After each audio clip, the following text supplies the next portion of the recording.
Dear devotees, welcome to Sri Radha Kalashanji's morning Srimad Bhagavatam class.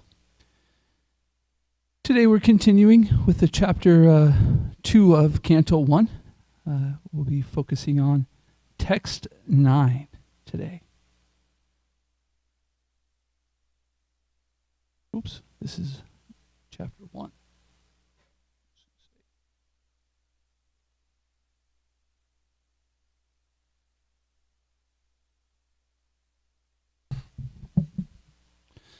Jaya Radha Madhava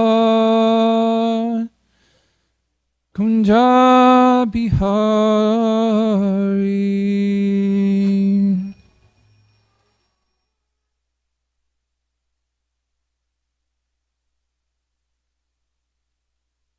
Jaya Radha Madhava Kunja Bihari.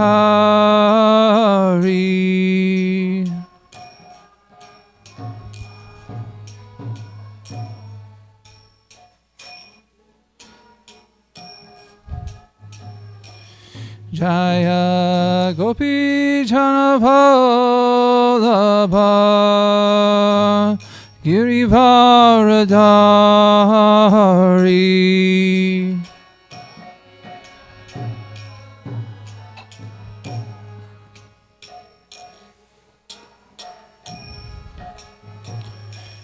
Jaya Gopi Janavallabha Girivaradhari.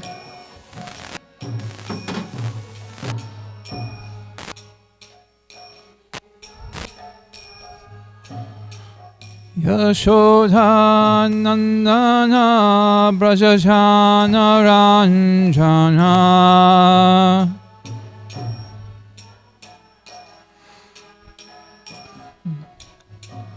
Yashodanandana Brajajana Ranjana.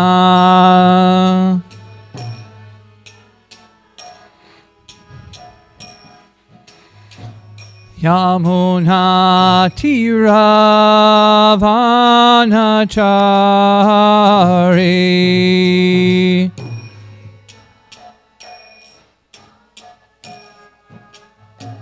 Yamuna Tiravanachari.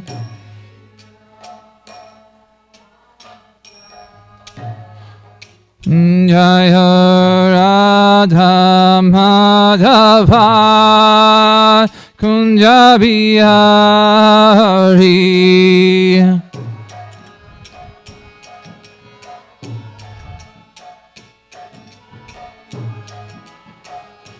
Jaya Radha Madhava Kunja Bihari.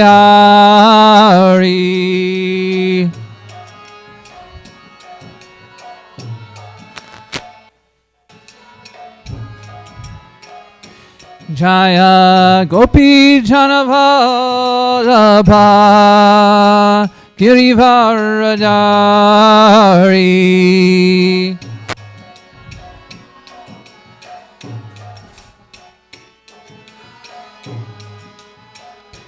Jaya Gopi Janavallabha Girivaradhari.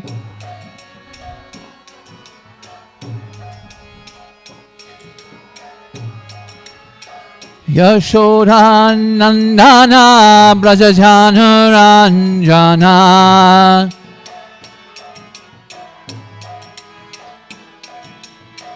Yashodanandana Brajajana Ranjana.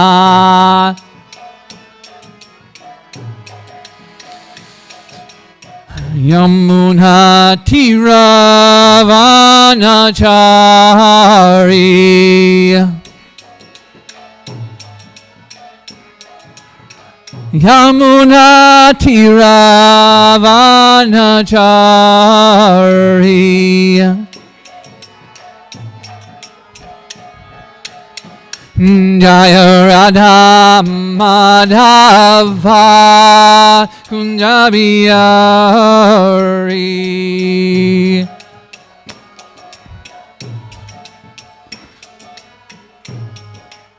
Hare Krishna, Hare Krishna, Krishna Krishna, Hare Hare, Hare Rama, Hare Rama, Rama Rama, Hare Hare, Hare Krishna.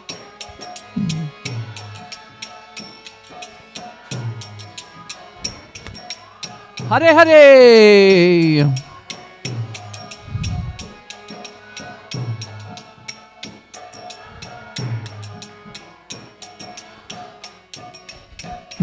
Hare Krishna, Hare Krishna, Krishna Krishna, Hare Hare, Hare Rama, Hare Rama, Rama Rama, Hare Hare.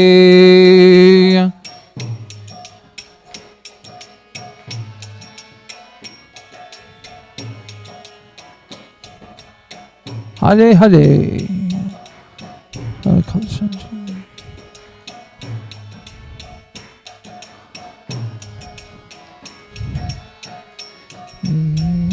Jaya Radha Madhava, Radha Madhava, Shri Radhe.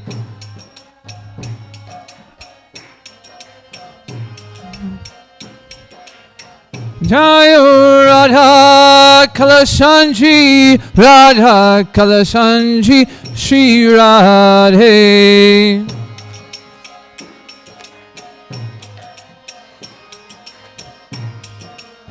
Prabhupada, Prabhupada, Prabhupada, Jaya Jaya, Prabhupada, Prabhupada, Prabhupada.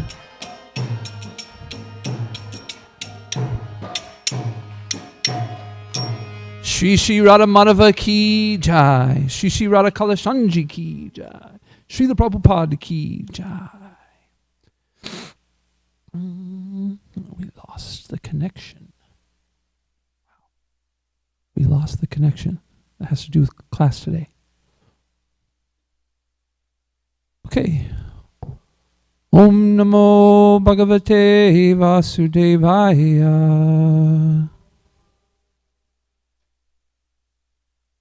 Om Namo Bhagavate Vasudevaya.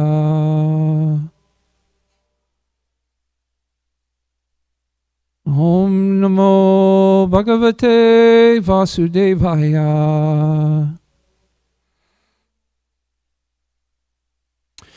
We'll do the invocation prayers. If we can do these together, please. Narayanam namaskritya naram chaiva narottamam devyam sarasvatim vyasam tato jayamudirayet.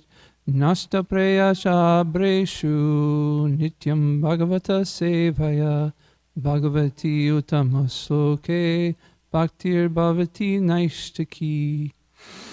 Om Gyantimirandasya Gananjana Shalakaya Chakshuranvitam Yena Tasmai Shri Guruve Namah. Hare Krishna. Let's see if we can make this a little bit bigger for everyone. So, we're reading from Canto 1, Chapter 2. We've been reading we're getting into the answers of the sages to Sutta Goswami. They asked 6 questions, right? So we're getting into the answers of these. So we'll just dive right into this verse right here. Dharmasya hi apavargasya. Dharmasya apavargasya. Nartorityayo pakalpate.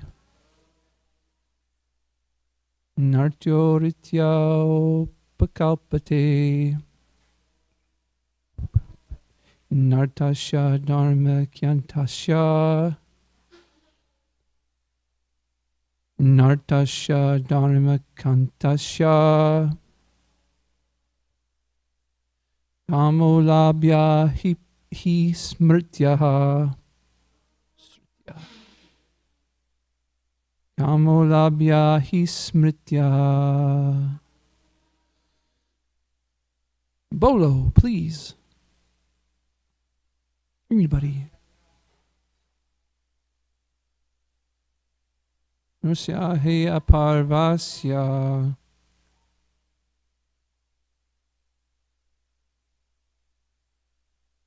Nartotya upakalpate. Nartasya dharmikantasya. Kamolabhya hi smritya. Dharmasya parvyaksya. Nartoritya pakalpate. Nartasya dharmikantasya. Kamolabhya hi smritya. Dharmasya he aparvasya. Nartorayo pakalpate. Nartasya dharmakantasya. Namolabhya hi smrita. One more. Dharmasya parvagayasya.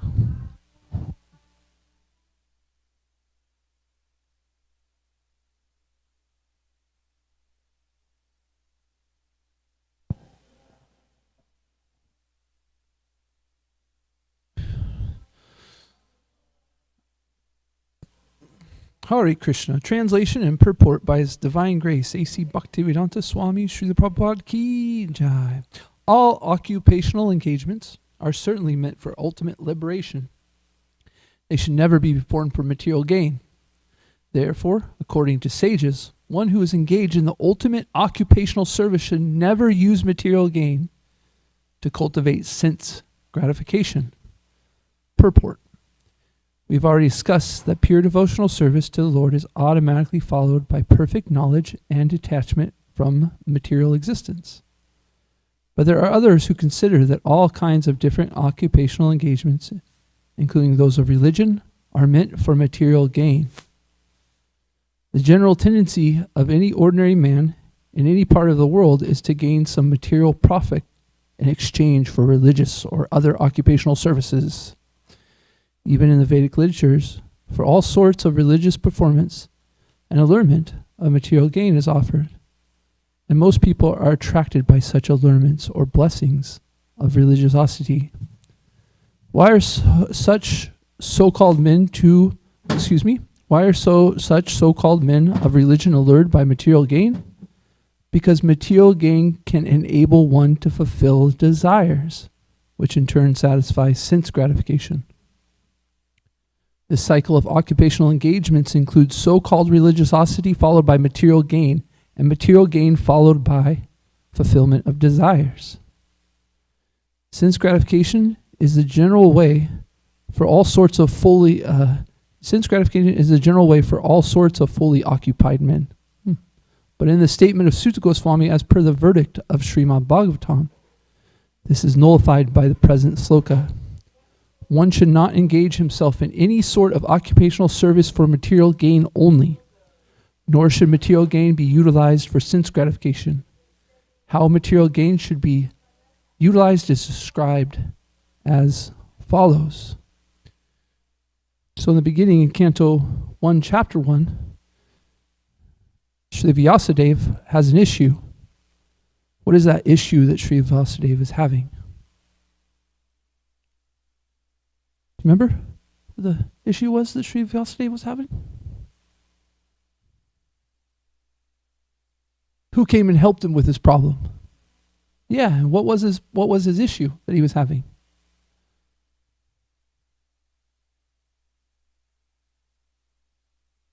Yes, Sri Vyasadeva didn't think his work, he wasn't finding satisfaction in the work that he did, right?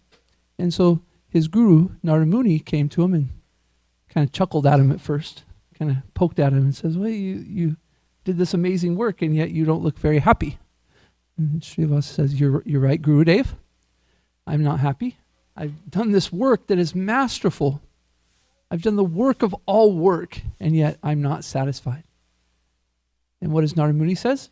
He says, well, you've only encouraged people to gratify their senses in the name of religious principles.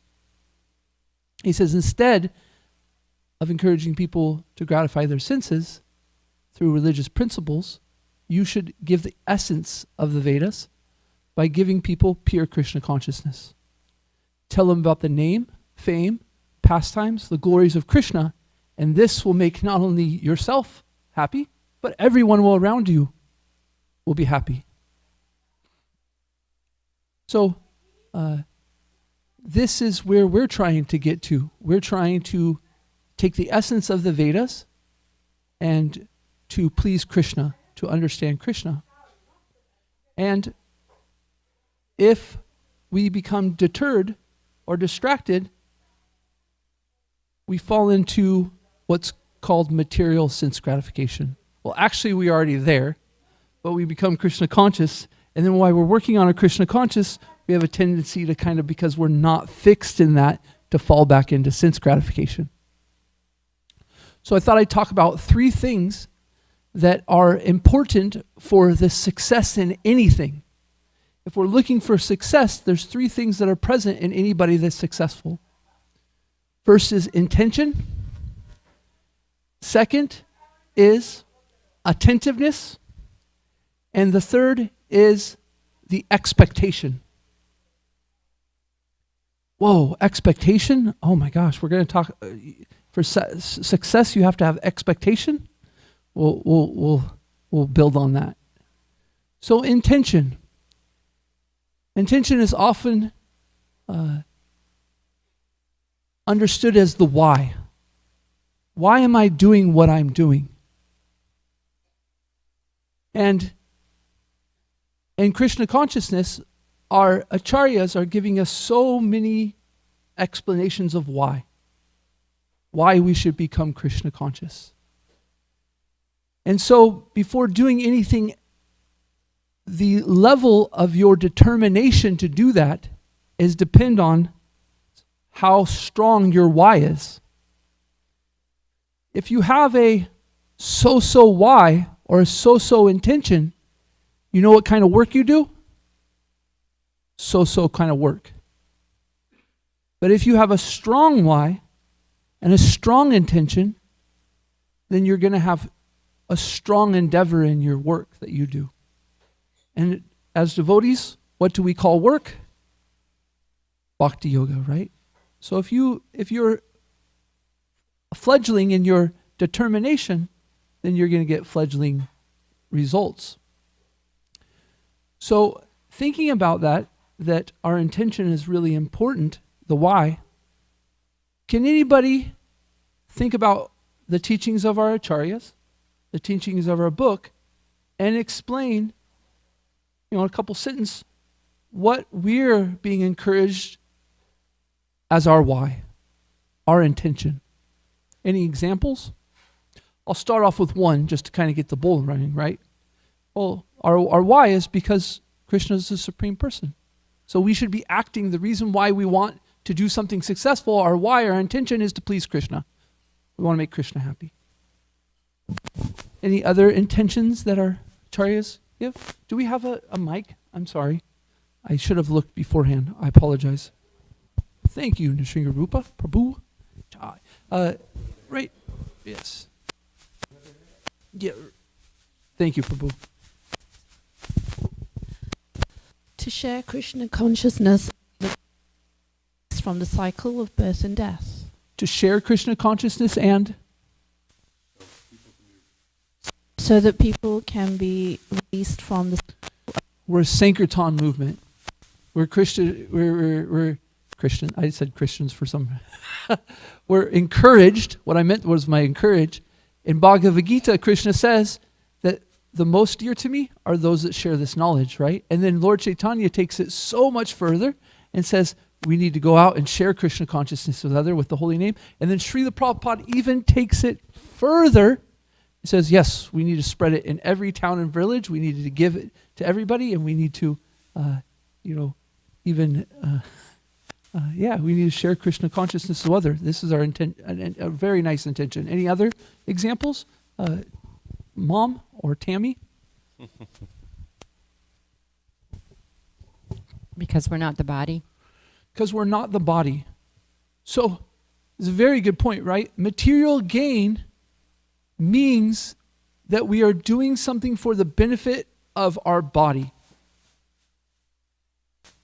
We're doing something for the gain of our material situation. And we know through our teachings that why does that not work? Because it doesn't last. It's not who we are. It doesn't last. We make such a material situation, and then at the time of death, it's all left behind. There's no U-Haul behind a hearse. Have you ever seen a U-Haul, a bunch of this person's stuff behind the hearse? Nope. Nothing. You come into this world with nothing and you leave with nothing. Any other intentions that pop up in your head? How about we want to please Guru? We want to please the spiritual master, right? That's an intention that we're given, the why of why we want to perform bhakti yoga, right? So our intention is important because we want to have a strong why, and that strong why is really an indication of it can be an indication of how determined we become. And in Krishna consciousness, at first, Krishna, we have this, what's called bhakta bliss, right? Everybody comes into Krishna consciousness, you're like, oh my gosh, this Krishna's his kindness, right? Oh, you're coming to me, I'm so happy. This big push comes, right?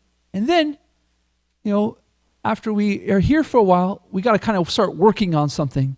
We got to start working on that, okay, Krishna is really stepping forward at first, and now it's our turn.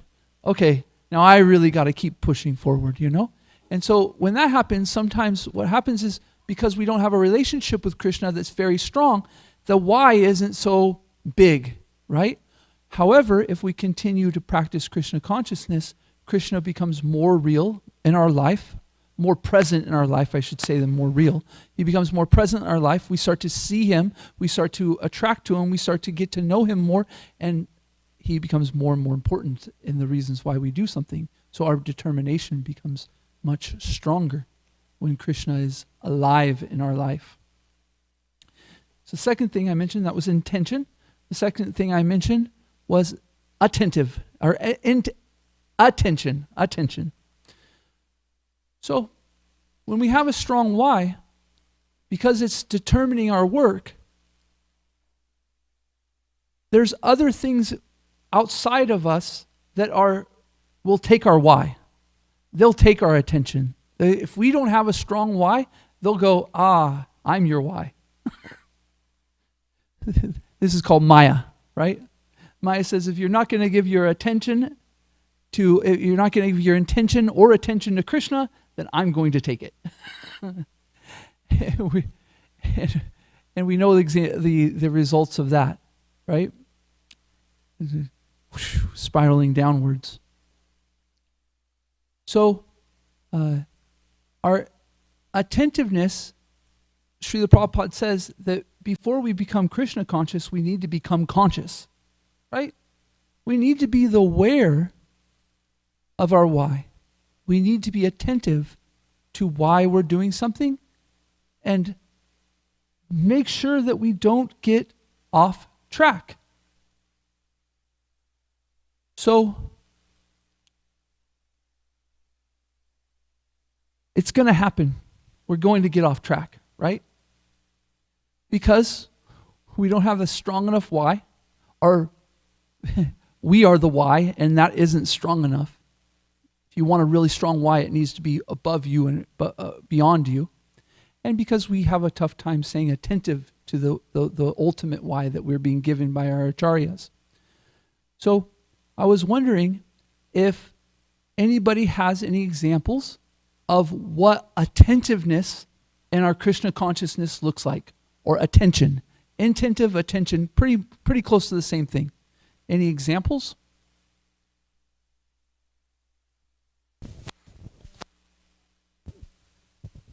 We're what? We're not dozing off in Srimad Bhagavatam class, right?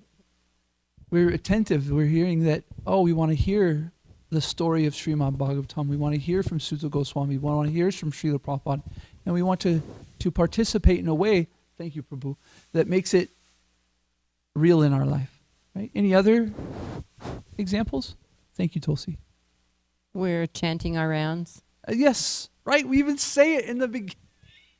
In the morning, there's 10 fences to the holy name. And what's the last one we say? Do you know what? When somebody gives you a list of things, do you know what usually the most important thing is? The last thing they say. Usually the last thing is the thing that they want to drill into you. Boom. Be attentive. Because when we're attentive to our rounds, automatically the 10 go away. The foundation of love is attention. When you're willing to stop anything that is important to you and give attention, that is your ultimate first step to giving that person your love. And so in Krishna consciousness, we're chanting Hare Krishna, and we're getting Krishna's attention. But what are we doing with that once we get it? Once we chant Hare Krishna, do we go, thanks Krishna, you gave me your attention, now I'm going to go what's important to me? Or can we stay on course that our supreme love of our life is right there, and he wants our attention, and he wants to give our attention, and he wants to engage with us? Rounds. Any other examples of attention or intentiveness in our Krishna consciousness? How about you're cooking something, and all of a sudden your kids run in. I'm cooking for Krishna. And the kids walk in and say, Mom, Dad, I got something that's so important, And you go, okay. And your attention needs to go to them. But it got distracted from the situation that you're already trying to do in your service. Now, the interesting thing about this is that as devotees, we need to become determined in our why to understand that we can, as I've heard from Sri Rupa, he says we need to be able to pivot, right? So sometimes in Krishna consciousness, we need to pivot. My kids are important. My kids are my service. I pivot from there, and then I pivot back to my cooking, right? So both are important. There's not one that's... However, the attention, if our kids come in and they say, Dad, Dad, Dad, I need help, and you say, and you're just giving them half attention because you're doing something else, then you're also, how should I say this?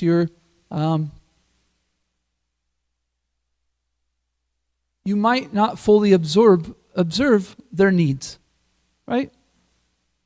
And how important, how many times have you done this in your life? That somebody asks you something, but your attention's somewhere else and you don't really hear them, right?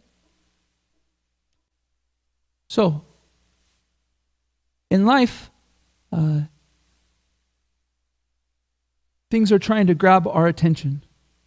And as devotees, we want a strong why so that when something grabs our attention, we can be conscious about what our duty is to serve in that moment. So we've talked about intention, attention, and we're going to talk about expectations. Thank you. You take very nice notes. Expectations. Oh my gosh, expectations. I'm a devotee. I have no expectation. My only expectation is to please Krishna, right? However, to endeavor means to have an expectation. I'm going to do like this to get this success. Oh my gosh. Wait a minute. So we need to have an expectation of the result that we're trying to accomplish? Yes. We need to have the expectation that we are trying after some result, right? The thing sometimes as devotees is we use this one phrase that kind of deflates this to a certain degree, that we get a wrong perception. What phrase is that? Anybody coming to mind? We're not supposed to be attached to results, right? Does anything come to mind? Right? If you tell the top book distributor, oh, Prabhu, Mataji, only 10 books is okay, they'll laugh at you. No, my service is to distribute this many books. I'm going to build on that. They are very determined in their expectation to distribute so many books. Any other examples?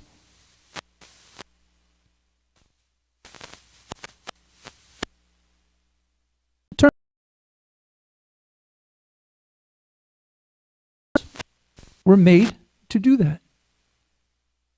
His actions that he took were for the expectation that his result was going to be a worldwide movement. Any other examples you can think of?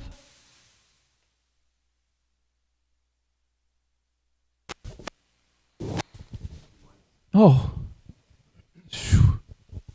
what a good example. Go ahead. So YouTube can hear too. The example of when Prabhupada gave them a firm deadline for the Chaitanya. Srila Prabhupada, what is success if I just make one disciple? If I just make one disciple, I will see my endeavor as successful. And then at another moment, he's saying, no, I'm going to have 108 temples. So, the lesson that we can take from this is that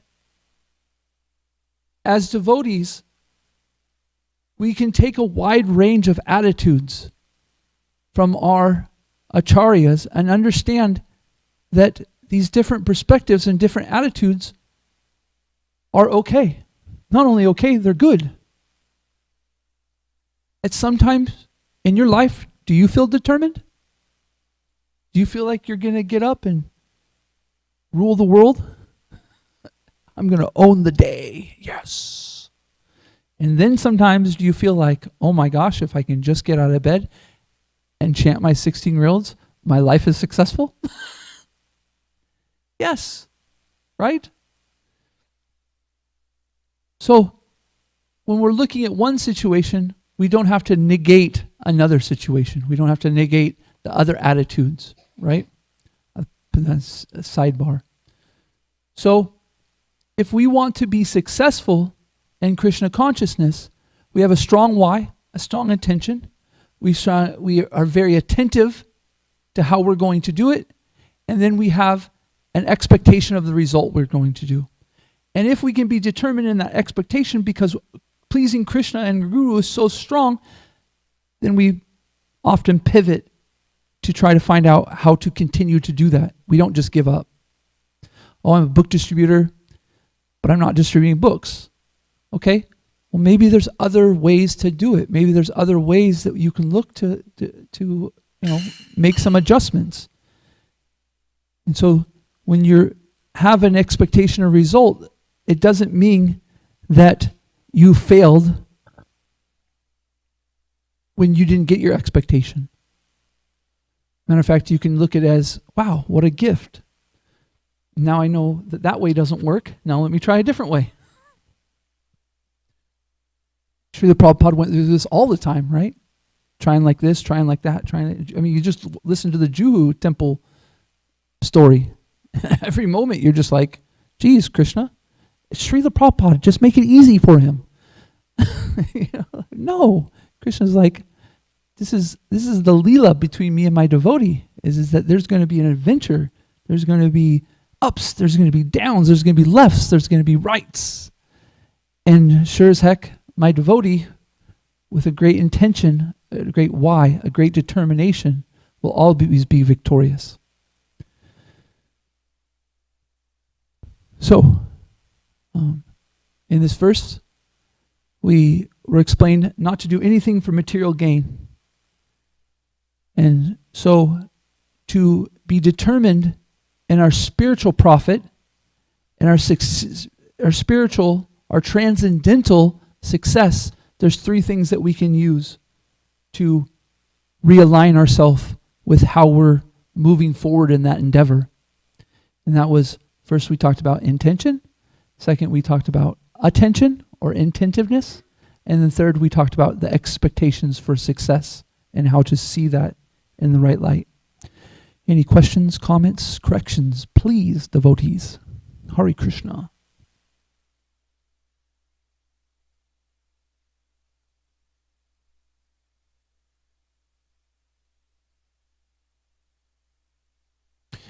Yes, Manjari Gopika. Prabhu. Hare Krishna, thank you for such a nice class. As I always say, you're very expert at making people think critically and have a discussion. But I was just thinking about the link between intention and ultimate success, although you didn't mention success, because I was thinking of Srila Prabhupada, how, as you mentioned, he did face so many difficulties, especially the whole Juhu saga. But I was thinking about how at the time Prabhupada came to America, it was really trendy for people to go and hear, yogis and swamis speak in the 1960s. Mm-hmm. And if Prabhupada's intention, if his intention had been based on ego, if his intention had been, I want to have more disciples than anyone else, then he would have just said, you don't need regulative principles. You can eat meat. You can keep living the way you want. Just come to my classes. But his intention was to give Krishna consciousness. And he was so concentrated on that, that in the end, he did have disciples all over the world, more than probably he could have imagined, because Krishna aligned with his intention, which was to give him to other people. Mm. Amazing.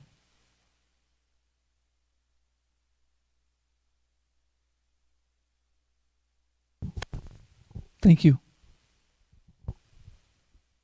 Thank you for a nice class, Prabhu. I was thinking of another point with intention, attentiveness, expectation. To help with the attentiveness and expectation, I think the process of accomplishing whatever it is that we're trying to accomplish is also very important. And if we have a good process, then it really helps us align all of this. So like the process of morning program, it's like we just show up, and then it just, we don't have to endeavor too much. Just following the process just helps us with everything. Example, sometimes just be like a rod in the fire, right? Just put yourself in the fire. Just put yourself in the fire of devotee association and morning program, and it will do its thing. Just be there. What a good point.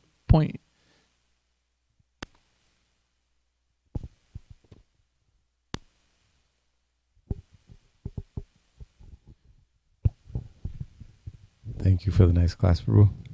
I was just thinking about, reflecting on intentions and attentions and expectations like you were talking about, and thinking that, that if our intention is that, we really want to be aligned with what is it that Guru and Krishna want, and if that's our clear intention, and then we're focusing our attention on that, seeing what are the devotees telling me to do, what messages am I getting that I'm in alignment with the will of Guru and Krishna, and that then our expectations, it's like in one sense you don't have to kind of be so concerned about where you're going if you're in alignment with the will of Guru and Krishna. Anyway, just you got me thinking.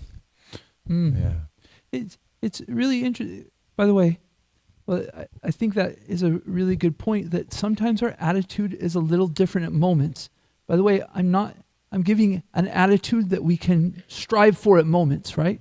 When we are feeling determined, when the sun is shining and we're up and stuff, let's make sure that our intention and our attention's clear, right? And that, it's okay to have expectations of lofty things that we want to do for Krishna. But if the first two are offline, you're really going to have a tough time through it, For instance, Mother Yashoda, just try to tell her that the result of Krishna being happy when she eats her sandwich isn't that, now she'd be like, what are you talking about? Like, if my boy doesn't take a bite of the sandwich that I make him and smile from ear to ear, I'm devastated. Mother Yashoda, when Krishna comes to home and he's dirty, Mother Yashoda wants him cleaned up so that he can have dinner with his father nicely. Mother Yashoda, it's not so, the result of Krishna being clean is not so important. She'll be like, what? Like, of course he needs to be clean. This is my boy. So we can see that the expectation of a result, and we can see it in our acharyas and in our Krishna's pastimes. The thing is that because we're conditioned, we're not quite, we're a little bit misaligned about what the result is that we really want. And so therefore Krishna, by his mercy, we fail sometimes because it needs to be adjusted, because we need some lessons, And so that's the adventure that Krishna gives us, is that, can you imagine that the cowherd boys are on an adventure, a treasure hunt, right? And if they get off in the map and go and dig somewhere else, then Krishna's going to be, Krishna wants them to succeed. So he might put something in a way for them to go the other way, get back on the track, So the thing is that when we as devotees don't see the result that we get, we also thank Krishna. Right? When I didn't get the result that I was looking for, thank you, Krishna. If I didn't get that result, it must be for you because of your reasoning, right? And so therefore we can take it as, do I need to adjust my result that I'm looking for? Do I need to adjust my process? Then we start talking to people, right? Hey, I really want to distribute 1,000 books a day, and I'm only at 10. Prabhu, I should just give up.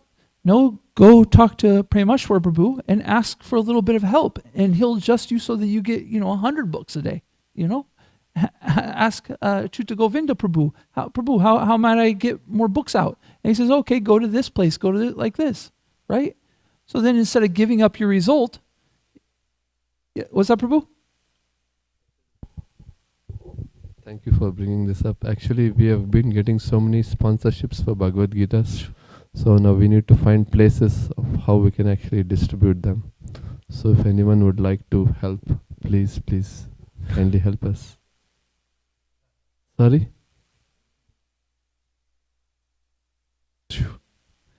We have books for distribution. Jai. Very nice. And then when you get those books from Ochita Govinda Prabhu, you can say, hey, Prabhu, where might I go to distribute these books? They'll give you some good spots, actually, right? We're still trying to get to disturb your train. No, you're not never disturbing me, Prabhu. I think we have total somewhere around 90, I think, cases of Bhagavad 90 Gitas cases. sponsored. So, Oh my gosh. yeah. I'll take a case. Jai, there you go. You got one. Sold. So yeah, the the point is that as a devotees, we just have a great confidence that Krishna is taking care of me. Srila Prabhupada says in the Nectar of Instruction, confidence is Krishna will give me what is needed to serve. He'll give me what I need to do to serve, and he will protect me. So we just keep moving, and we go, oh, Krishna will protect me. I haven't lost anything. I'm still alive. I'm still in the association of devotees. Oh, he'll give you. You'll be amazed that if you just take action, how much Krishna will reciprocate to adjust, and help you.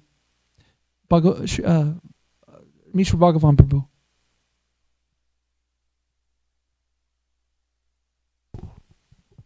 After Haridas Thakur left the village that he was, where Ramachandra Khan lived, and where they tried to embarrass him with the prostitute, and he moved on. He just walked away, and he went to another village where he met the father of Raghunath Das Goswami. So he went to, I think his name was, anyway, Mangalam something. Anyway, he was the father of Raghunath Govardhan.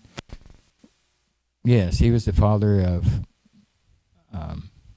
Raghunath Das Goswami. So Haridas Thakur came and visited the house, and it said that Raghunath got the mercy, Kripa Kahe, from Haridas Thakur and became a devotee.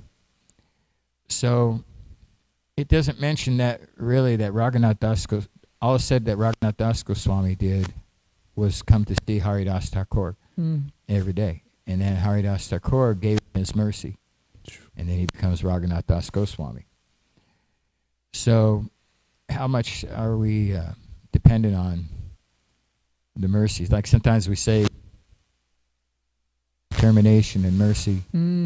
Well, some of us don't really have one of the fingers, we're like dependent on the mercy. So how much is the mercy the criteria as opposed to the personal determination?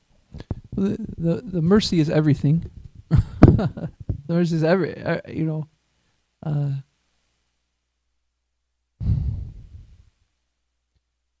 it's really quite interesting because, really our attitude is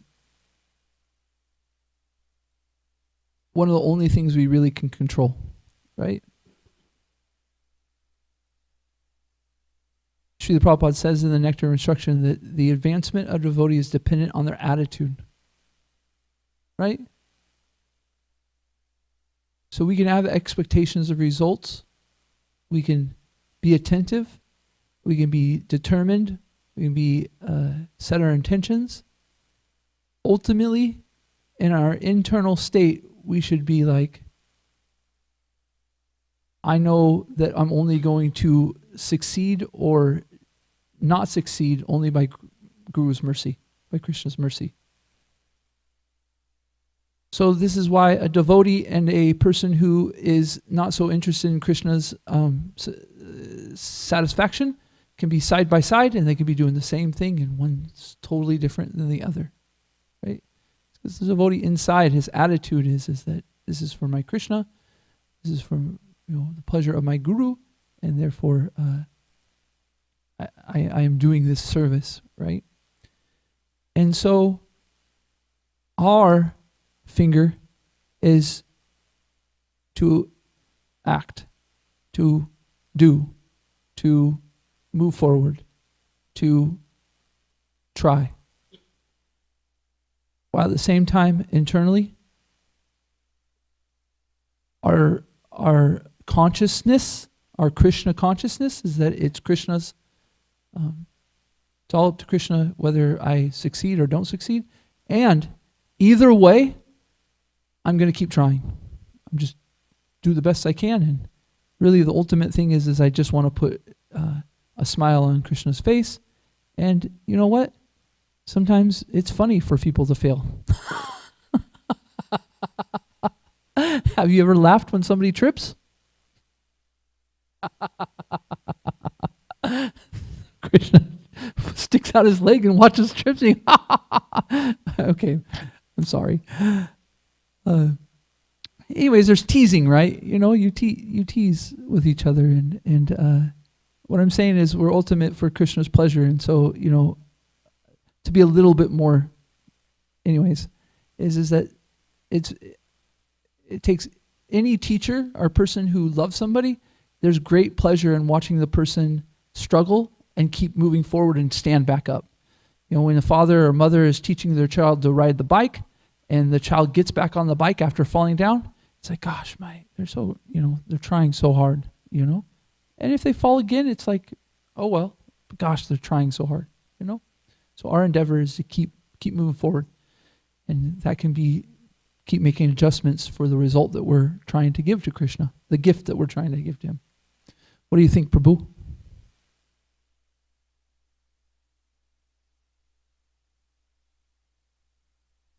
Yes, Babaji.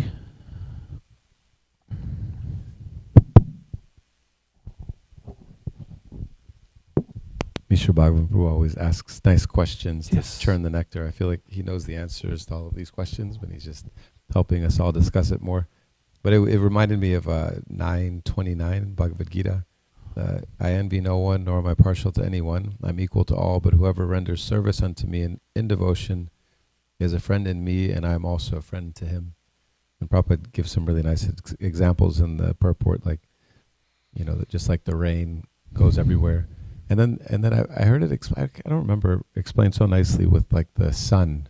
The sun shines everywhere, but there's certain parts of the earth that the sun actually never touches because it's like a mountain, and the sun just, because of the angle, the sun never hits there. So in that sense, like Krishna's mercy is there for everybody, but when we do our part to reciprocate and become open to it, then it comes also. So I just thought, great question, Prabhu. Thank you so much.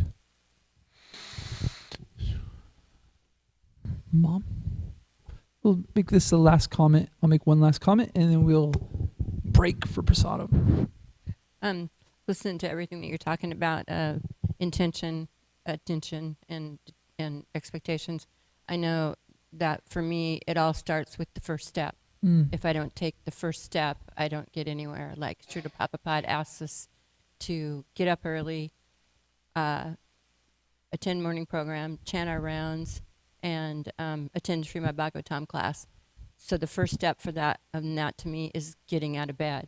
Once I get out of bed, it's all downhill. So I think, and then what Mishra was talking about too, that was the first step. Taking the first step was what was important. So I think that's, once we do that, Krishna meets us. And if we don't take the first step, we can't fulfill his expectations. We can't fulfill our own expectations.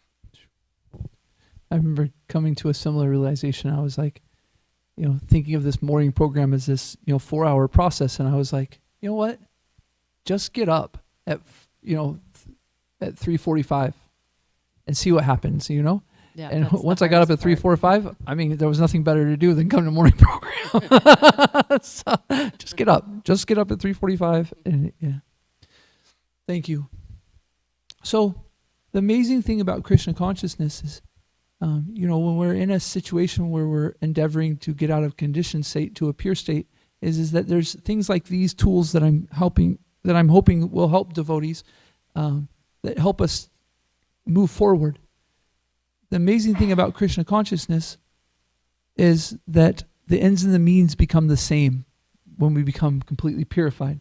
So our intention and our expectation for results are nothing. There's no difference between the same. They're actually done through spontaneous. We don't have to check to see if we're being attentive. We don't have to check our intention. We don't have to check what result we're having. But while we're going through the process, these are 3 things that can be very helpful to check in. If we're, what is our attitude right now? What is the purpose for what we're doing? And they really can help it so that they become like riding a bike. Pretty soon we don't have to think about pedaling. We don't have to think about steering. We don't have to think about balance. You just keep moving forward. because of Guru and Krishna's mercy, it just becomes, this is what I do. I just spontaneously, just spontaneously, my intention is to put a smile on Krishna, and therefore I do this. I didn't, just do it. Mother Yashoda. Yes, Jai Mother Yashoda. Okay. Srimad Bhagavatam ki jai, Srila Prabhupada ki jai, Gaura Premanande Hari Hari Bol, Vanchakalpatarubhyascha, Kripa Sindhubhyeva cha patitanam pavanebhyo, Vaishnavebhyo namo namo. Antikoti Vaishnava Vrindi ki jai.